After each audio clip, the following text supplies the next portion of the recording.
to myself again. But it's the only way you're ever gonna learn. You look back and it's all in the past. I'm dwelling on the thoughts I cannot say to you. If I don't say the words, then maybe it's not true. And it feels alright when they come and say to you. Good morning, welcome to NUFC Matters with me, Steve Wraith. It is Ross Gregory on this fine Tuesday morning, and as always, plenty to talk about on Newcastle United. And morning, Ross, how are you? I'm good, thanks, Steve. Morning, everyone. Hope everyone's okay. Good to see you, mate, as always, and plenty to talk about in this next hour. Okay, we're going to start with ASM. And Tom Dixon said, Ross, do you really think that ASM is saying goodbye with what he wrote yesterday? Now, I am going to read it to you, Ross. I think you probably read it. Some people in the chat might not have heard it yet. ASM chose to use Instagram to put this out. When I joined Newcastle United in 2019, nobody understood my choice. I always believed in this club. As soon as I stepped onto the pitch, the fans directly adopted me. Since then, there has been highs and lows when we were in the relegation zone, but I always believed in the team and trusted the project, even if it was hard to stay in the Premier League. I knew that the club deserved much better, and we had to prove it. I gave everything on the pitch to keep the team at the highest level. I am grateful that some people remember that. When the club has been bought by the new owners, the fans finally got what they deserved. I want really to thank all of my best supporters for supporting and believing in me. It's because of you that I wake up every day more determined than ever. But even the people that criticise me, when it's fair, because sometimes the negative is beneficial to get up, I always tried my best to help the club in the best way possible, even by playing injured. This year has been one of the most difficult years emotionally. You are not able to know that as I keep personal things for myself. But I lost some really important people, and that is nothing compared to all the things that happened in my life this year. But I always tried to be present on the pitch and give everything. I am so proud of the team and that we achieved the Champions League. I am now entering a turning point in my career, and I will give everything until the end to achieve my dreams. It's often said that human beings forget quickly. But me, I won't be able to forget everyone that loved me for who I am and believe in me, difficult moments. It's in these hard situations that we see the real supporters. Thanks to everyone for the support, whatever happens. I will always give everything when I have the chance to step onto the pitch. Thanks God for everything. A little bit like War and Peace, that. But he wears his heart on his sleeve. He plays the social media game with cuteness. I've got to be honest. But for me, I didn't know what to make of that yesterday. Ross, what did you make of it? Yeah, it's an interesting kind of cryptic message, if you like. I think he's obviously, like you say, he's an emotional guy. He's quite confident in using social media to get his message out, whatever that message may be. I think for me, if we look at ASM as a whole, during the season gone, I thought he started the season really quite strongly. His performances in the first 2 or 3 games, 4 or 5 games. The goal he scored against Wolves early on. His performance against Man City at St James's, where he gave I think it was Kyle Walker a real kind of torrid time on that flank and produced one of the best individual displays of the season for me. And then obviously his injuries came in and his form not necessarily tailed off, but he became a bit more of a kind of peripheral figure around the first team because of injuries, because of the performance and the emergence of other players like your Jacob Murphys and your Miguel Almirons and Anthony Gordon coming in, Alexander Isak coming in and taking one of the forward bursts, Joe Linton being able to be playing on that left hand side in a different formation with Joe Willock. So he became a bit more peripheral because of the form of others and because of his own injury situation. So I think it has been a difficult season for him in that sense. And we've talked about him in the past, Steve, haven't we? In, many times on this show and on the rest of the shows that you do. And he's a figure who kind of divides opinion amongst the fan base, because of his performances, because of his fitness record, but also because he is that kind of maverick, exciting winger that we all like to see when they're on the game. But and because of that, he is one of those players who has got a potentially high resale value at Newcastle, and I don't think he fits in with Eddie Howe's, with the way Eddie Howe really wants to play his game. Really wants to play. I don't think he fully fits into that. I think he's tried. I think his performances and the way he's adapted at times this season finished as, you can see that he's trying to do different things. He's trying to take on board a lot more of what Eddie Howe wants. But I just don't think it's a natural fit. I really don't think it's a natural fit. And I think I said on the last time I was on that I think he'd be away this summer. And I think that message is almost his way of saying that he thinks he might have to move on himself. I don't think he probably wants to. I think he probably wants to be stay at Newcastle and be a real permanent fixture within the team playing Champions League football.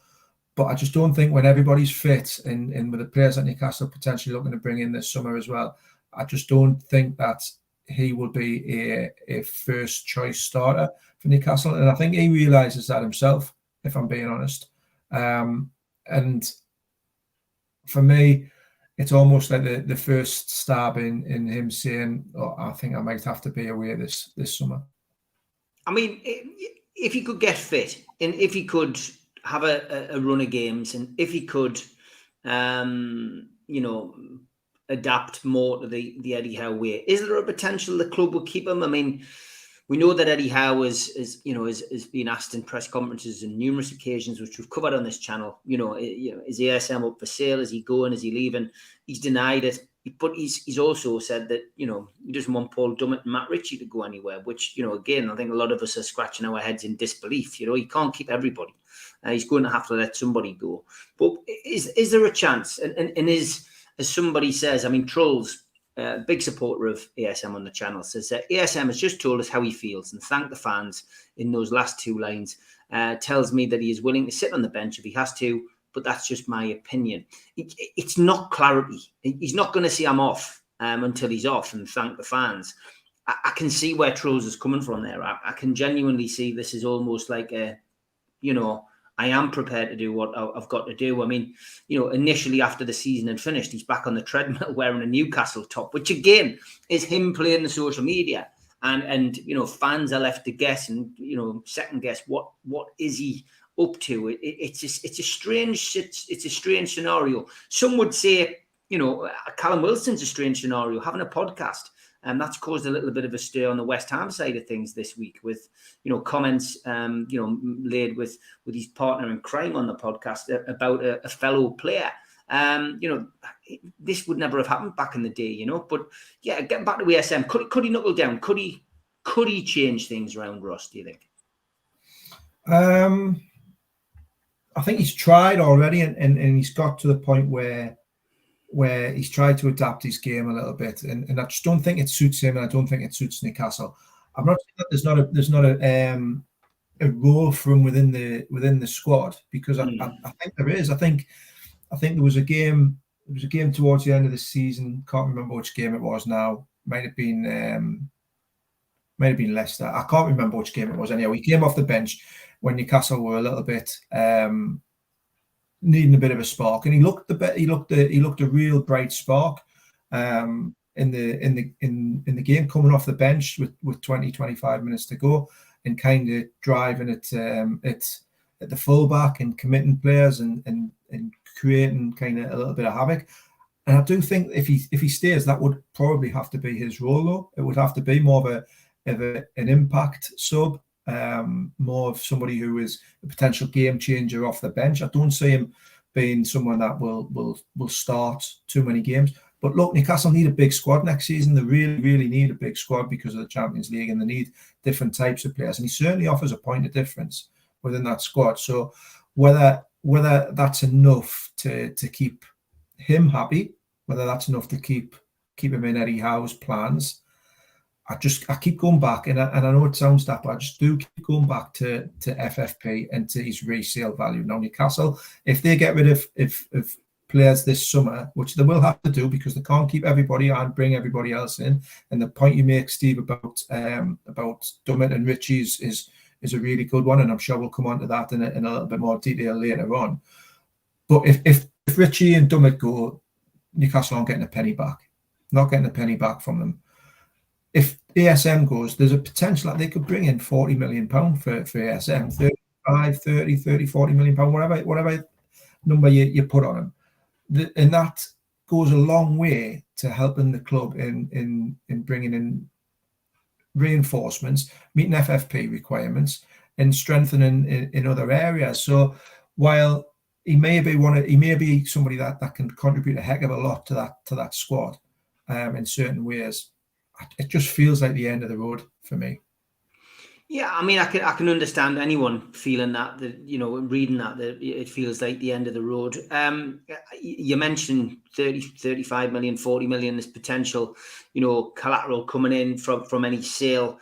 I guess as well, he could be used in a part exchange deal, cash and player for a bigger name for Newcastle to bring in. That's all academic at the moment because we don't know what the situation is. I mean, if he did move, do you think he would opt for a move abroad? And do you think Newcastle would prefer a move abroad rather than, say, a Tottenham, who he's been linked with in the past? Yeah, I think in an ideal world, I think you never really want to sell to your rivals, even if it is a player that you're happy to let go. I think there's always that worry that it might come back to bite you on the backside. But I think Newcastle will be realistic enough if they do decide to cash in on him. He goes to whoever makes the best offer, and as a club they've sold to Premier League rivals beforehand. But I think he would be a player who would potentially look at moving abroad, whether it's to Italy, whether it's in Spain, whether it's back into France or maybe to Germany. But I think someone of his potential, of his caliber, of his the excitement that he can bring to teams, I think there would be plenty suitors from this Newcastle to decide to cash in. Okay, I've stuck a poll up. We do this time to time in the chat.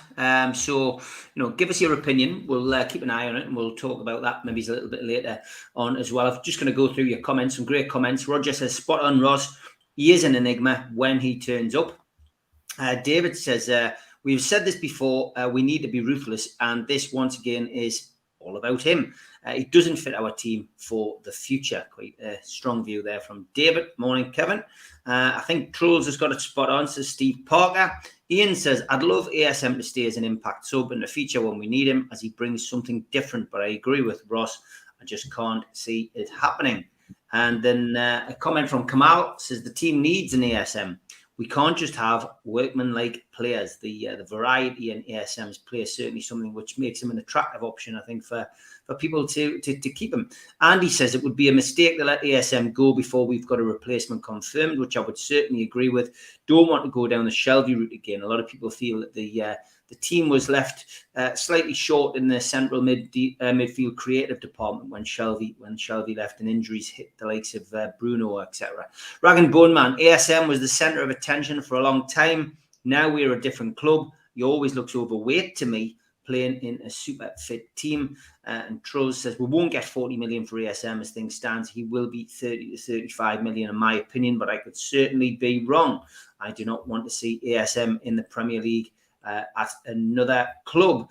And Michael says, I'll repeat what Super MC says of ASM. How many goals does he score and how many chances does he create? Of course, he's referring to Malcolm, who is often critical of ASM on this platform. BT says that his future will be, Howe said his future will be dictated by St. Maximum himself. He has so much ability and he's such an important player for us when he's at his very best fitness-wise. And I don't think you can say fairer than that. The gaffer, I guess, Ross, knows best. He sees him day to day. Yeah, absolutely. I think it was a very a very cute, clever comment that by Eddie Howe. He almost putting the ball back in. Oh, Ross, we've lost you. Ross's internet is playing up. We'll go for the ads. A big thanks to all our sponsors: Skips and Bins, telephone 0800 25 45 25 3, email inquiries at skipsandbins.com, website skipsandbins.com, easy contract free and pay-as-you-go waste collection. Thanks to Mr. Vicky's sauces, which are handmade in Cumbria. Their website is mrvickies.co.uk. If you want to contact the guys, email info@mrvickies.co.uk or telephone 01768 210 102. Big thanks to New Workwear. They are an agile and dedicated workwear provider launched in 2018. For more information, go to their website, newworkwear.com. Big thanks, as always, to Media Arts for the help with the video side of things. If you want to support the channel, hit the subscribe button, become a subscriber today. Hit the thumb up under the video, which likes the video, and click share to share to your other social media. Click join if you want to become a member of the channel for as little as $1.99, or take a one-off payment for the cult membership. You can get in via this QR code if you've got a smartphone, or look for membership pack on the website, nufcmatters.com. What do you get for your one-off £25 payment? You get a scarf, a pen, and a cup, and a membership card, and entry into the monthly draw. Don't forget, if you want a car sticker, all you need to do is subscribe to the show and then email John at NUFC Matters, and he will post you a free car sticker out. We're also available as a podcast on iTunes, Spotify, and other podcast providers. And we also support the food bank on this channel. NUFCfansfoodbank.co.uk is the virtual matchday bucket where you can make a virtual donation 365 days of the year. The new Alan Shearer raffle is underway. 150 tickets at £1 a ticket. You could win a limited edition signed Alan Shearer ball from the 260 dinner. Enter now at nufcmatters.com. We've got a few events coming up. August the 5th sees Gavin Peacock at the Tyneside Irish Centre. Tickets are £10, and you can get them now from nufcmatters.com. Our Christmas event takes place on the 7th of December at the Tyneside Irish Centre, and that's an evening with Frank Clark. Tickets are £15 and available from nufcmatters.com. Finally, Waddle, Keegan, Beardsley and Friends, the class of 84, is on at the Tyne Theatre and Opera House on Westgate Road in Newcastle on Thursday, January the 23rd. Tickets are now available from the Tyne Theatre and Opera House.co.uk or telephone 0844 2491 000. That's the box office telephone number 0844 2491 000. The curse of the internet, Ross. We lost you just as you said that was a cute thing to say by Eddie Howe. So back to you, mate. Yeah, I was just saying. I think it's a cute kind of clever thing for Eddie Howe to say, putting the ball in ASM's court, making the decision. Almost putting the decision onto him, saying it depends on what he wants. And I think that's partly true. When he's fit, when he's firing, he's an asset to any squad. But his fitness record at Newcastle is being checkered. But if you boil it down to stats, I think he 1 goal and 5 assists last season. Which isn't really, in a team that's pushing Champions League, which is creating a lot of chances, which is scoring goals. For him to get 1 and 5 assists for a player of his ability, I don't think is a really kind of productive outcome. How many goals did Jacob Murphy get, Miguel Aaron get, other players in that squad, the other wide players. So I think it's, like I said, I think it's probably the end of the road this summer. If he stays, he'd be a fantastic asset, but I can certainly see Newcastle cashing in. Yeah, it's going to be an interesting one. It's going to run through the summer. That is for certain. And a few more comments on ASM. Troll says, ASM's made plenty of chances for our strikers. If you look at what the player does wrong, that's what you'll see, in my opinion. As I say, very defensive of ASM is Trolls. Why sell? It cost 30 million to replace him. We need a deep squad, says Eric, and a replacement that could potentially play 30 to 40 games a season is an instant improvement, says Roger. Rice Burnett says, being honest, it's all it all says about what players offer to the first team, and goals and assists are a forward's priority. ASM does not hit the levels of a top wide forward, so it is time to go. We need flair in different players, but turning up is key. ASM turns it on once or twice in 10, and that isn't enough to progress, says David. ASM is falling between two stools, says David Smart, and the ASM saga is boring. I hope he goes in the summer. He's a show pony and nothing more, says Craig. And ASM did say he's been playing with an injury, and that explains a lot. But explain why he's heavily wrapped in bandages every time I see him. I can never ever, just, not laugh at that situation. I find it bizarre. Rice Burnett says, look at Harvey Barnes, 12 goals in a relegated team. ASM got 1 and a few assists. Madison got 19, 10 goals, 9 assists. There are levels to this league. ASM doesn't have it. If Eddie can't improve ASM, then I think he might be moved on, sadly, says Rag and Bone Man. Some great comments. And like I say, he is the most controversial player we've had in Newcastle within the fan base for such a long, long time.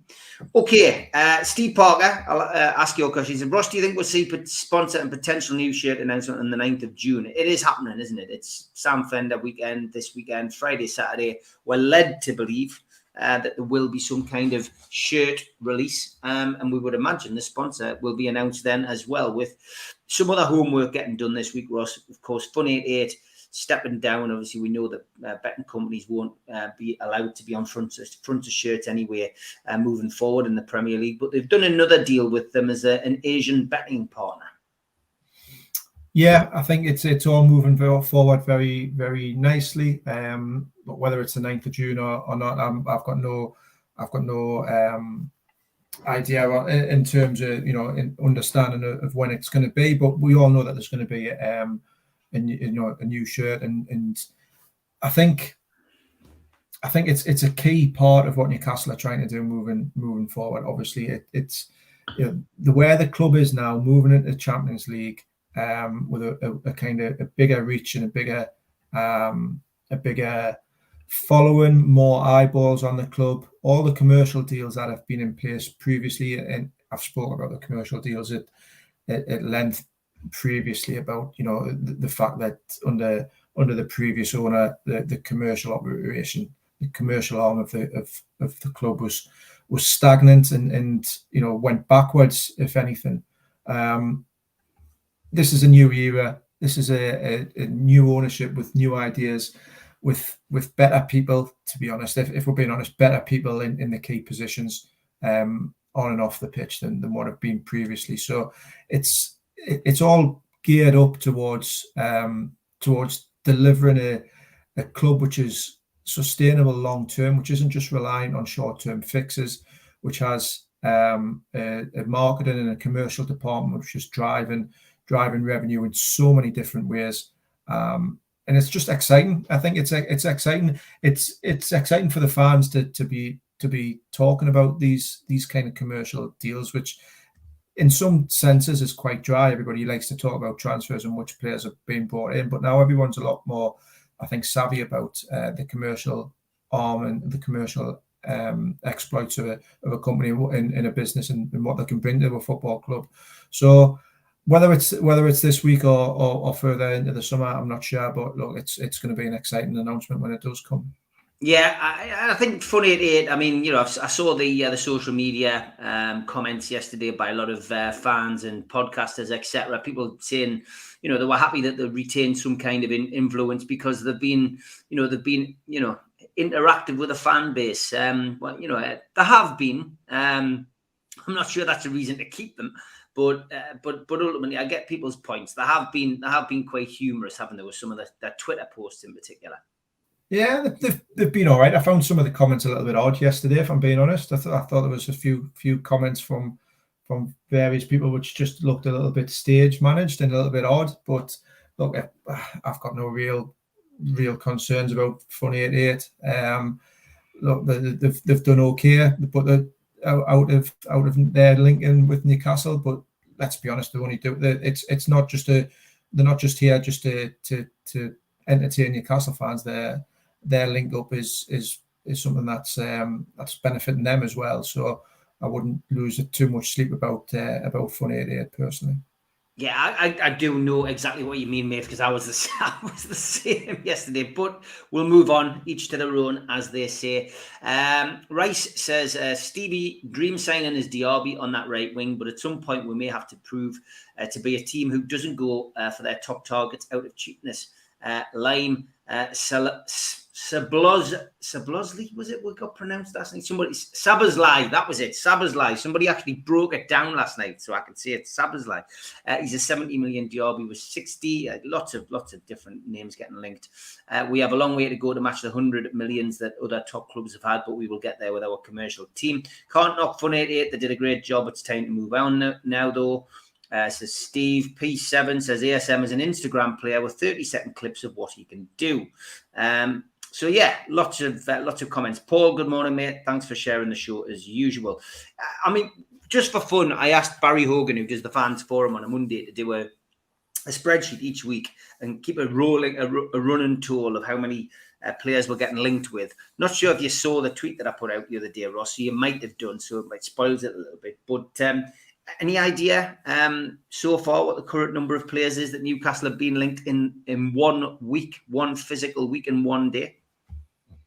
Since over just the last week or so, yeah. So we started this last Monday, yeah, and we've got one full spreadsheet, and we're moved on to the next one. So it's hazard a guess at how many players we've actually been linked with? I'll go with 72. It's not bad. 132 was the count yesterday. So what he's doing is he's creating a spreadsheet with the name of the player, the name of the club they're at, and the name of the source. So very interesting. It's fascinating. God knows where we're going to be by the time the 1st of September comes. That is going to be absolutely mind blowing, Ross. But you might get a story out of it. Actually, I mean, it's ridiculous, isn't it? It is. It shows where the club's at. But I'll tell you one thing as well, though. What it does, it also illustrates the interest in Newcastle United these days. And I know Newcastle's always been a big club and always had a lot of interest, but you know the club's now in a different sphere. It's operating in a different market. They can be linked with all sorts of players because people know that they've got the finances behind them and they've got the ambition and everything else like that. But look, I know as journalists in media, you know, we do get a little bit of criticism around the transfer window, and it's silly season and this player's linked and that player's linked and so on and so forth. And I get that and I do understand it, and I've tried to explain certain things on this show previously around how journalists operate around the transfer window. But also let me just say that if nobody was reading these stories, nobody would be writing them as well. The interest there around Newcastle United is incredible. It's I'm seeing a lot of numbers and seeing a lot of the kind of the metrics at the minute around what we're doing as a company around certain clubs around Newcastle United. But we also have, you know, we have the Manchester Evening News, we have the Liverpool Echo, and you know, big clubs who have, you know, big fan bases. And you can see, you know, as the transfer window starts to grind into gear, the amount of people who are reading content, reading stories, looking at our live blogs, engaging with us via surveys and polls and this, that, and the other.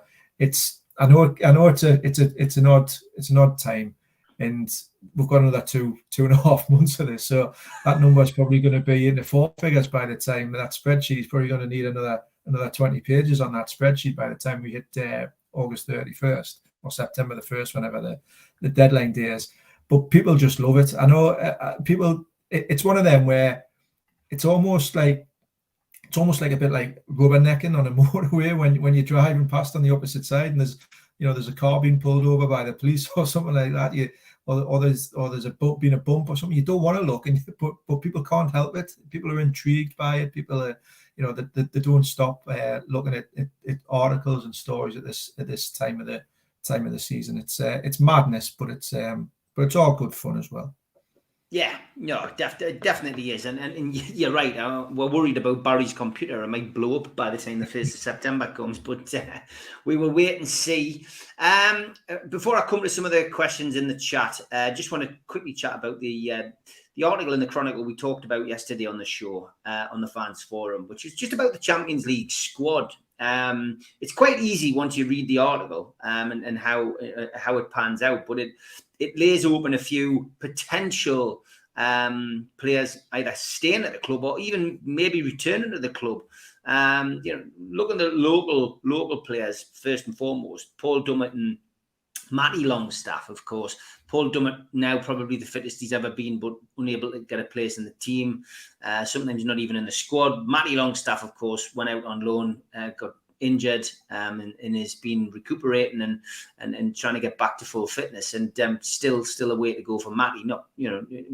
His contract's up at the end of his contract's now up, coming to a close. He's going to have to come up with some kind of solution. Might he be saved, do you think, Matty Longstaff, with the need for local homegrown players who've come through the academy?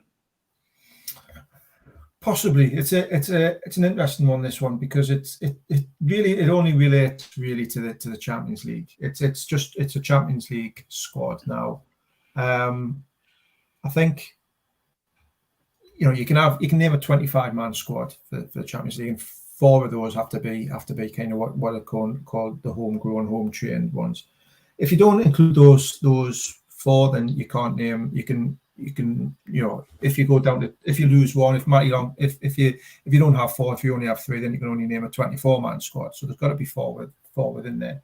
I think someone like Matty Longstaff, is he going to, even if he's named in that Champions League squad, is he going to actually play in that Champions League squad? I very much doubt it, because he's not going to be in the Premier League squad, so the club's not going to keep him around. So I think there's a balance to be struck between having those kind of homegrown, home trained players, but they've still got to be worth their place in the Premier League squad, in Newcastle squad for the entire season, not just based on potentially 6 Champions League games, group games, where they're probably not going to feature anyhow. So I think I'd be very surprised if there's a space for someone like Matty Longstaff. I think Paul Dummett will stay with the club, or he'll certainly be offered a new deal with the club, and that's that potential to stay, because he's someone who will feature potentially in the Premier League squad and in and around the club, playing cup games, supporting the rest of the squad. But it's an interesting one, and it just creates a couple of little dilemmas within the makeup of what Eddie Howe's wanting to do, and potentially on recruitment side as well. Yeah, no, certainly. And talk potentially, again, another part of the Champions League squad is the goalkeepers. And, should we lose Dubravka, or should we lose Karius if they both, one decides to go?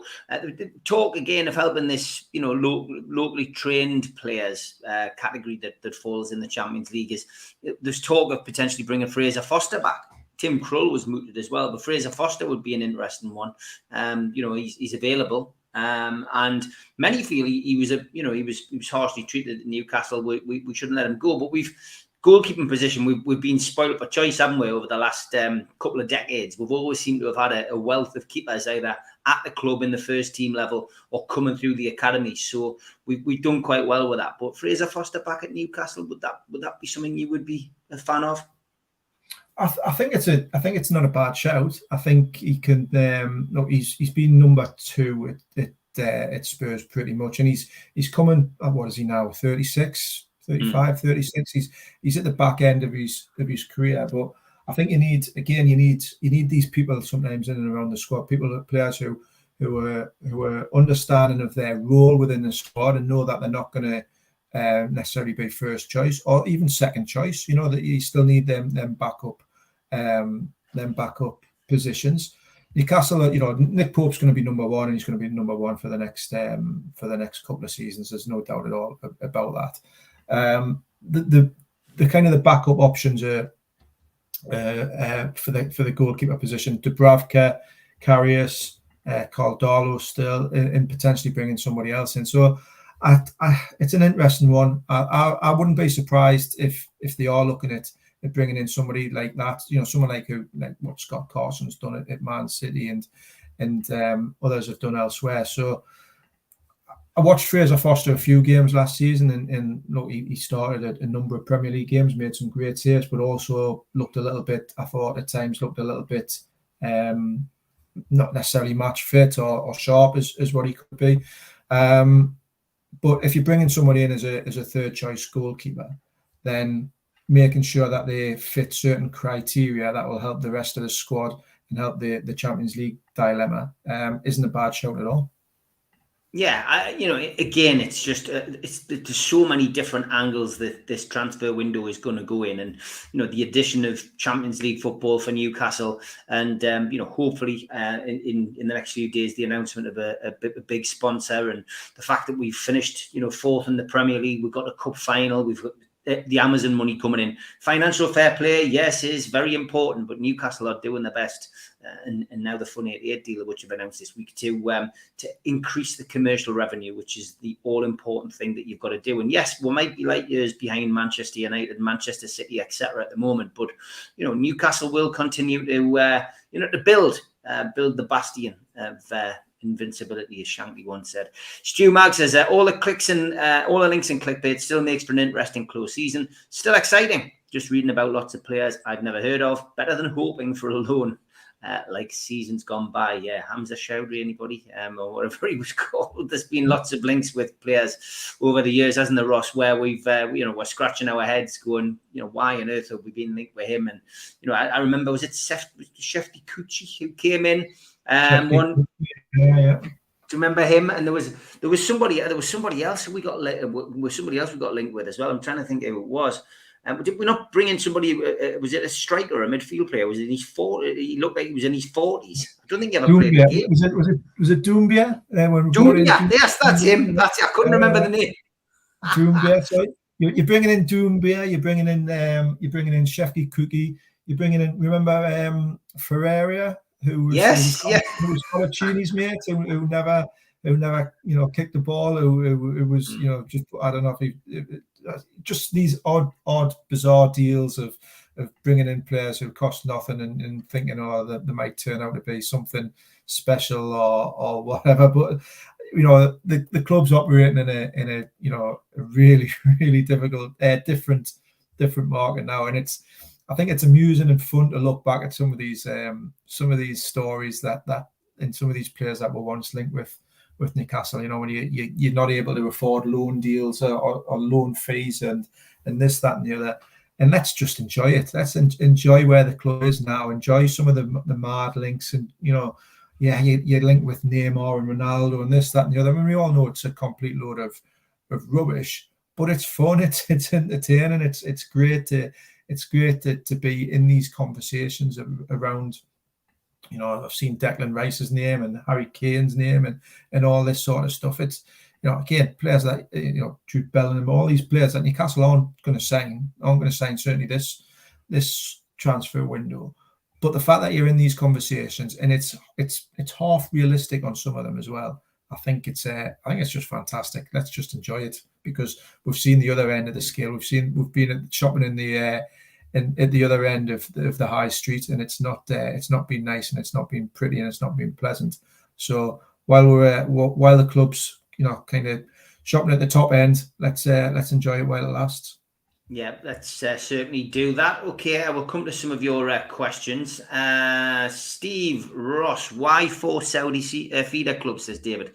I thought idea was to have a worldwide network. I mean, I'm sure it is, David, but yeah, it was an interesting story that yesterday, wasn't it? I mean, feeder clubs have been something that big clubs have done for years. Ross, Newcastle are, as we know, late to this particular table, late to this particular party, but something that's gone on for decades. I'm sure there'll be a reason why Newcastle shouldn't be doing it, of course, at some point by somebody.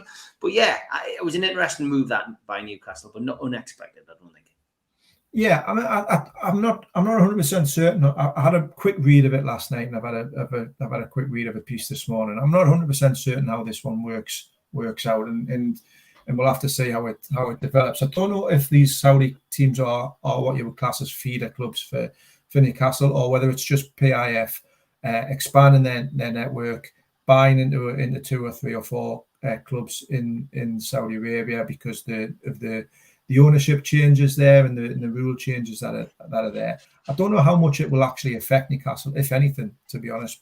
I think you can look at Man City and see, they've got a kind of a multi-ownership model connected there, and how much does it impact them? How much does it benefit them? Or is it just, do they have players, fed into them from Belgium or from the USA or from wherever? Not really. Because these clubs are operating on a different level. So I'll be interested to see how it pans out over the next couple of years. But initially, I'm not convinced that there'll be too much kind of material impact on Newcastle United.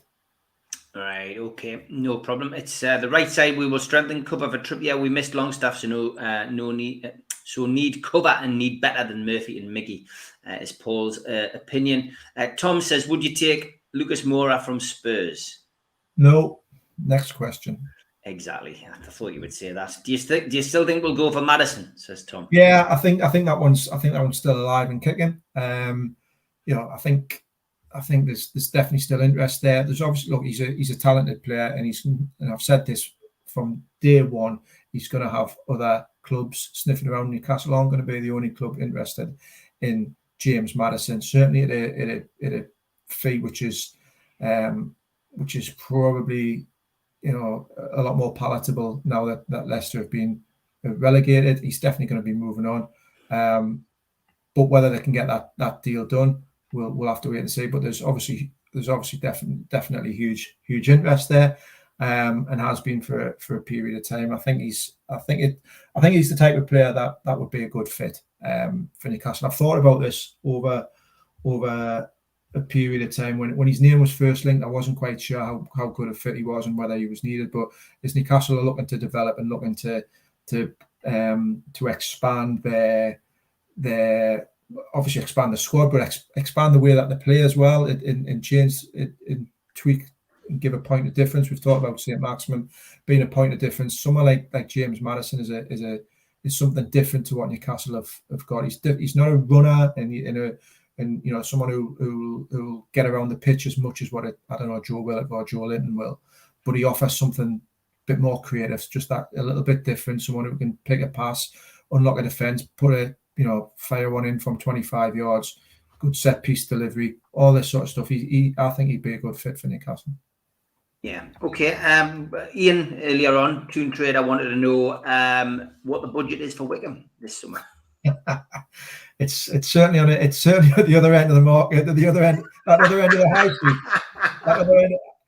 If anybody's got a number for Doumbia or for Shefki Cookie, that's the kind of budget we're operating in. Another Wickham-related question. I see Wickham are playing Spennymoor in a friendly soon. Are you going to be there? Says Richard. I will, Richard. I will. I'll be in and around. I'll maybe be doing the gate or maybe on the cafe, but hopefully I'll be here.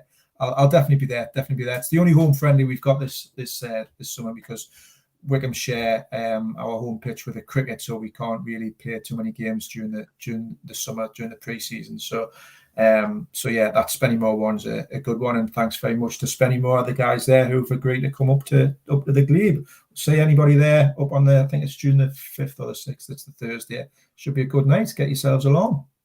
Okay, Chicken Oriental says, Ross, what's your thoughts on Kane and Rice potentially coming to Newcastle? Chicken Oriental and Kane and Rice. I thought that was a number on the takeaway menu there. He is a regular. So, Kane and Rice, two fantastic players, and who's the best striker currently in the Premier League? Take Haaland out, and you're hard pressed to find anybody better than Harry Kane, and he'll go on and break Alan Shearer's record. Would love to see him at Newcastle United, but I don't think that will happen. Who's the best midfielder in the Premier League? Well, in my top 3 or top 5 certainly would be Declan Rice. So again, I would love to see him at Newcastle, and he'll be on his way this summer. He'll definitely be moving, but I just don't think Newcastle are in the position at the minute where they can be going out and spending 100 million plus on players. I might be wrong, but I can't see Newcastle being in there. But I think those two players are exactly the type of players Newcastle need. For me, need a centre midfielder, someone who can get around the pitch, but can also protect that back four. Someone like Declan Rice would be superb, and Harry Kane will enhance any team in the world, in my opinion. Ross, what would be a successful season next year, says Alan Thompson? Top 4 or a trophy, or both for you? Mine would be playing Real Madrid in the Champions League final. I think this is a good question, this one, because we have to be realistic in terms of setting standards and setting expectations for the next season. So there's a piece that's been written about. I can't remember where I read it, but look, it's about teams that get into the Champions League for the first time. And I know it's not Newcastle's first time, but you know what I mean, the first time in 20 years. So, and what is their average finishing position in the Premier League? And I think it was down to something like 8th. So teams that get in the first year that they get into the Champions League, it obviously affects their league position and their ability to compete on so many levels. So what would be a good season for Newcastle? Would it be finishing top 8? Would it be finishing top 6? Do we now have the expectation that it's got to be top 4 every time? I don't think so. So I think a good season for me would be enjoying the Champions League and getting some big clubs and big teams and enjoying that. Newcastle aren't going to win it, but let's have a go. Get out of the group stage and see where the club can get to, and then maybe a good cup run again, like we saw with the Carabao Cup final. Maybe it's getting to another final and finishing in that top 6 position, and getting into Europe again next season, whether it's the Europa League or whatever. That for me would represent a really successful season. Yeah, it's going to be tough because there's the expectations there. I can see where people are coming from with the Champions League. It would be amazing to be in a Champions League final, put it that way. But I think that might just be a little bit too far. I'd love to get out of the group. I don't want to go out at the first hurdle. I'd love to get out of the group. It'd be great to get to the last 16. Last 16 and a top 6 finish for me this season would be ideal. I think that would show we've arrived. You know what I mean? It would we can compete with some of Europe's finest, and we can still maintain a decent run in the Premier League. But a lot of it's going to depend on who we sign in the summer, Alan. But that's a great question. It's one I'm sure we'll be asking a little bit further down the line in the summer. It is, and we've seen it. We've seen it with other clubs, haven't we? We've seen when Leicester got into Europe, and when West Ham in Europe this season. And what's a successful? Is this a successful season for West Ham? They've been poor in the Premier League and struggled, but they're in the final of a European competition. So it's kind of weighing that up. What's a successful season? Man United, if they had a successful season, finished 3rd, but won a trophy, got to the final of another competition. So it's difficult to balance what success looks like. You can argue that if West Ham win the Europa Conference League, is it tonight or tomorrow night? Tomorrow night, isn't it? It's Wednesday night. Yeah, Wednesday. Yeah. If they win that, is that a better season than Arsenal have had? Arsenal have finished 2nd, but they've won nothing. Do you know? So it's if Arsenal if Man United had a better season than Arsenal because they've won a trophy, or does just finishing in the top 6 and having a really good cup run constitute success? So for me, I think like I say, I think we've got to be realistic next season in terms of expectations. There's going to be different pressures, different challenges that Eddie Howe and his coaching team have never come up against before. That a lot of the players are pretty much 95% of the players won't have experienced before, playing in Europe, playing Wednesday, Saturday, Tuesday, Saturday. It's going to be another really, really exciting season, but one that just we'll just have to wait and see how it all pans out.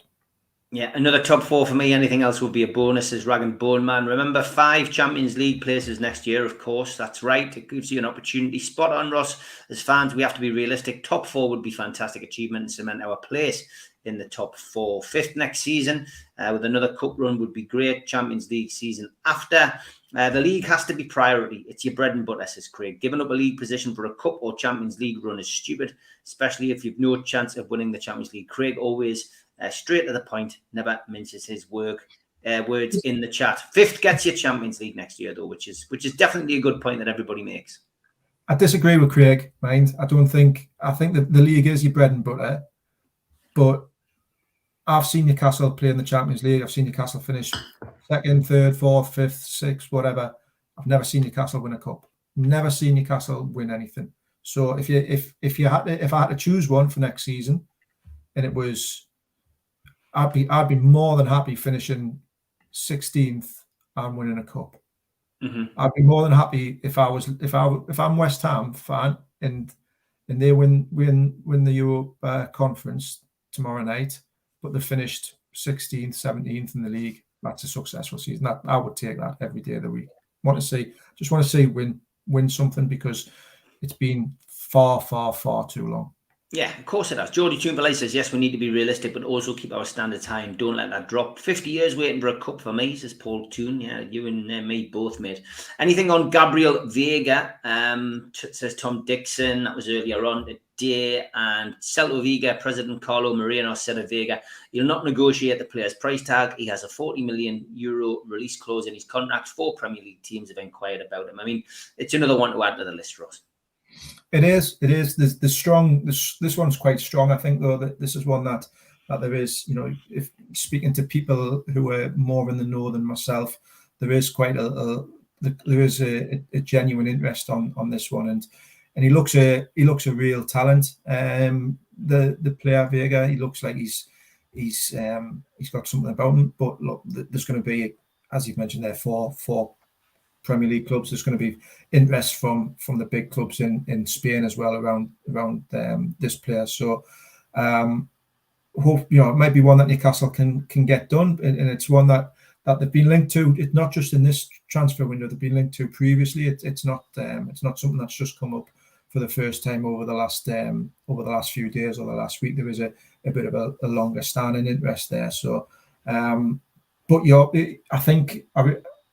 Eddie Howe said after Newcastle qualified after the Leicester game, he said this is going to be the most difficult transfer window for Newcastle, and I agree with him, because your pool of players is narrowed so much. It's a lot smaller than what it was in terms of being able to bring the quality, and that will improve Newcastle. Albeit Newcastle are now in the Champions League, and that should be a further attraction for players. But you're fighting against all the bigger teams, all the Champions League teams, all the teams at the top for a small pool of players. The competition's really, really strong for them. So Newcastle are going to have to try to move quickly and move very kind of productively in terms of keeping their cards close to the chest, but then moving and acting on them quickly. So hopefully they can get a couple of deals done before the players report back for pre-season. Top 4 means better money for the financial fair play, but a victory in a cup would be nice. I think we all want to see that. Just get that monkey off our back. Paul Charlton says, quick question. Should the club have opened up tickets to all for the Rangers game? Would have been friendly, not just points holders? Yeah. I mean, 8,000 tickets, Ross. It's down to 20 points now. Then I don't know what happens. I presume it just goes on to general sale. We don't have a membership as of the moment. I think the membership hasn't renewed, and they're going to be changing that. So yeah, it would be nice, wouldn't it? I guess for people who don't have the opportunity to go to home games, at the very least get a chance to go and see a big game in Scotland. Yeah, I think that would be ideal for fans. So I'm very reluctant to kind of criticize too much on the ticketing side of things. I think it's almost a no-win situation. We saw this around some of the issues around Wembley when the tickets were being allocated and the different categories and priority pots and everything else like that. It's so difficult to keep everybody happy. The ticket office have a difficult job there. You can't keep everybody happy, and I'm afraid, again, you're on Twitter, I'm on Twitter, and I don't get involved in stuff on Twitter anymore. I literally, the takeover was the end for me. I promote on there, I'll promote the show, I promote stuff. I don't interact with people, and anyone who has a pop, I just block them. But I do see stuff, and I'm very good at just not commenting, and I do see lots of arguments and discussions and fightings. You're never going to please everybody. That's what Ross says, and let's leave it to these people who've got their head above the parapet these days to discuss it with the club and see what they can come up with. SJP Dave says voted yes for time to sell Maxi. I've changed my mind a few times. Whatever they decide, I'll go with that. So where are we at with the vote for St. Maximin? Well, as has happened in the past, time to sell ASM, yes, 57%, and no, 43%. Only 97 votes. Not a great amount of votes on the grand scheme of things, but quite good when you bear in mind we've only got 239 watching. So a lot of you have decided to vote. What does that say, Ross? It just says that the fans are split about ASM, and they constantly are split. It's almost 50-50. You can't separate people on ASM. Yeah, I think he's always going to be that type of player who's going to split opinion, and people are going to be split in within the same, within the show. Somebody will come in and started with one opinion and probably finished with another opinion, and it's very, very hard because he's so likable, he's so talented, he's so when he's on his game, he's that kind of maverick player that gets fans off the seat, and we all like to see, but we'd like to see that allied and coupled with consistency, but you're never going to get that. The type of player that he is, you're very rarely going to get that kind of consistency unless your name starts with Lionel and ends in Messi. So I think it's very similar to Hatem Ben Arfa, who was a similar type of player, who similar, in profile in terms of getting fans off their seat and exciting fans, but also frustrating in equal measure. I think if someone like Alan St. Maximin had all the strings to his bow, that in which coupled to the ones that he already has, and he wouldn't be at Newcastle in the first place. He would have been wherever PSG or Barcelona or someone like that. He's got the ability to play for these big clubs, but just doesn't necessarily have the consistency. But yeah, I can certainly see why fans will be split on him. Last point goes to John, who joined us a bit later. He says ASM could come very good for us. We don't need the money, so selling offers no benefit to the team. Imagine if he scores a few Champions League winners. How much would that be worth? Good point, that. And Hatem Ben Arfa had an end product. ASM doesn't, says Craig. It's always gonna. It is always gonna split fans. And Mark says ASM not consistent enough, injured a lot, dubious attitude. Time to sell for me. Okay, great debate as always with Ross. Ross, anywhere you want to point us to see things, what you got going on at Reach PLC? Yeah, so we've got a couple of things. We're doing a big Newcastle forum, Newcastle survey, wanting fans to give us the feedback on how the teams performed, how happy they are with ownership, with the team on and off the pitch, where they think the priority should be over the summer and over next season. So you can find that on the Chronicle, Newcastle, the big forum, and it's been promoted on social media as well. Give us your feedback there. The other thing is with the Chronicle as well, which is quite exciting. We're launching a new WhatsApp communities group for over the summer, where you'll get all your transfer news and big stories direct into your WhatsApp, direct into your phone. That'll be launched today, so keep an eye out for that as well, and you can get that transfer news first before we send it elsewhere, straight into your phone. Great stuff, fantastic show. I will see you next week, Ross. Have a good week, mate. Cheers, Steve. Thanks, everyone.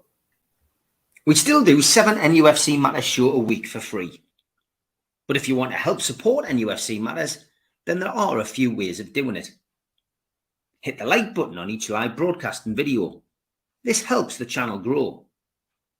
Hit the subscribe button and select the all notifications bell so you don't miss a single show.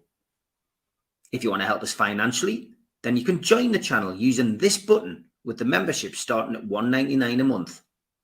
Or you can drop us a donation in the chat using a super sticker. We're also looking for sponsors. If you'd like your brand advertised on the flyers for the show and featured during the ad break, then email John at nufcmatters.com to arrange today.